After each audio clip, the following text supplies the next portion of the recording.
अमित शाह के बयान के बाद एमआईएम सदर असदुद्दीन ओवैसी ने अमित शाह के बयान की मजम्मत की है। उन्होंने कहा कि कर्नाटक में मजहब के नाम पर रिजर्वेशन नहीं मिल रहा है, बल्कि उसकी वजह गरीबी है। उन्होंने मजीद कहा है कि ये लोग बेरोजगारी पर, महंगाई पर बात नहीं करते, बस मुसलमानों से दिक्कत है। बीजेपी की जो गाड़ी चल रही है ना, वो देश में आरएसएस की तरफ से चल रही है।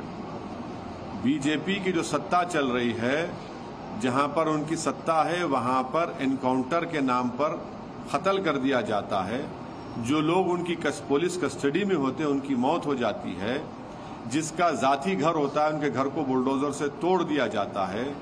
गोश्त के नाम पर मारा जाता है, बल्कि गोश्त के नाम पर जुनैद और नसीर को जिंदा जला दिया जाता है। देश में आज बेरोजगारी नौजवानों का मुकद्दर बन गया।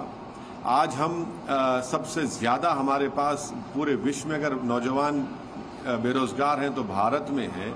चीन हमारी जमीन पे कब्जा करके बैठ चुका है। पाकिस्तान से आतंकवादी आकर हमारे देश के सिपाहियों को मार रहे हैं। ये इस पर बात नहीं करती अमित शाह, इस पर बीजेपी बात नहीं करती। मगर मुद्दा क्या है? मुसलमान से खतरा है, मुसलमान को हम डेवलपमेंट होने नहीं देंगे। ये उनकी पॉलिटिक्स है।